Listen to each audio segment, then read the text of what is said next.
Si vous avez 2, 3 et que vous êtes au gouvernement, il n'y a pas de problème. Mais si vous voulez en ajouter, non, vous quittez le gouvernement et vous prenez votre femme. Irin kalaman da shugaban kasar yayi suka yi ta yawo a shafukan sada zumunta kenan, inda yake cewa idan kuna da mata 2 ko 3 kuma kuna cikin gwamnati to babu matsala, amma idan za ku kara sai dai ku bar gwamnati ku dauki matarku. Daga wannan furici ne dai cece ku ce barke a cikin kasar, sai dai shugaban ya dage kai da fata dan a samu sauyi akan wannan ɗabi'a, yana mai cewa moi je ne dis pas que la polygamie est quelque chose à interdire. Ni ban ce ba auren mata fiye da ɗaya abu ne da za a hana, amma wani nau'in auren mata fiye da ɗaya mugun abu ne.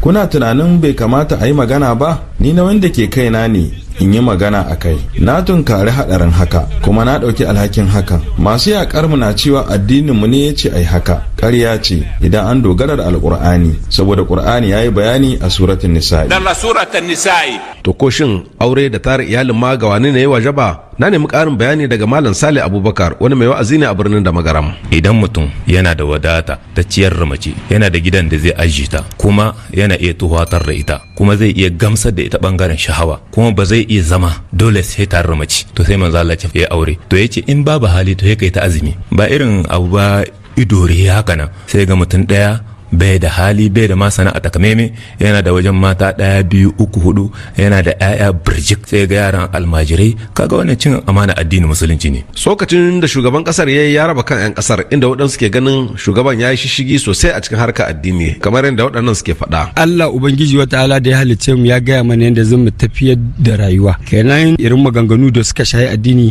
ya bar ma shugabanninmu na addini su dinga yin fashin baki irin wannan. Yo sauran matan ga za a yi da su wannan ba magana ba, tunda musulunci ma bai ce ba daga mace ɗaya 4 Allah ce, kuma annabi ma ce mutum yayi arme a yawa. Allah da ya ba mutanen diya su yake ba su abinci. Su ko waɗannan yaba ma shugaban suka yi da ya tsage gaskiya kai tsaye. Ce ku ce wannan ka san mu Niger ƙasa ce wadda komun anan mutane sai sun maida shi bangaren siyasa, abin da yake kwara mu kenan. Ai babu zancen toye haki, in kana so ne, in kana so kai alman ka kai marabus daga ministan shi, gobe ma ka je ka ƙara 2, 3, 4. Kamata mutane su fahimci shugaban ƙasa a matsayin shi na musulmi bai yiwa ya ci kal a ƙara arami, sai dai ya kwatanta cewa wanda bai da hali ya san bai iya riƙewa, kowa ya tsaya a matsayin shi wanda yake iya riƙewa. A dukkan duniya dai a ƙasar jamhuriyar Nijar ne aka yawan aihuwa, inda mace ɗaya ke aihuwar yaro sama da 7. Don haka ko a jawabin da shugaban ƙasar yayi yake jaddada cewa dole ne a samu sauyi akan wannan mataki.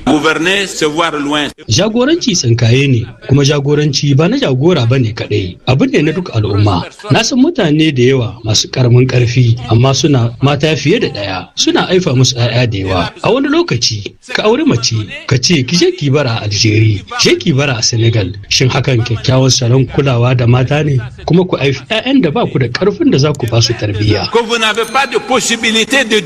Babban matakin magance wannan matsala dai a cewar shugaban kasar ita ce ta bunƙasa hanyar samun ilimi da kuma sana'o'i ga jama'ar kasar baki daya.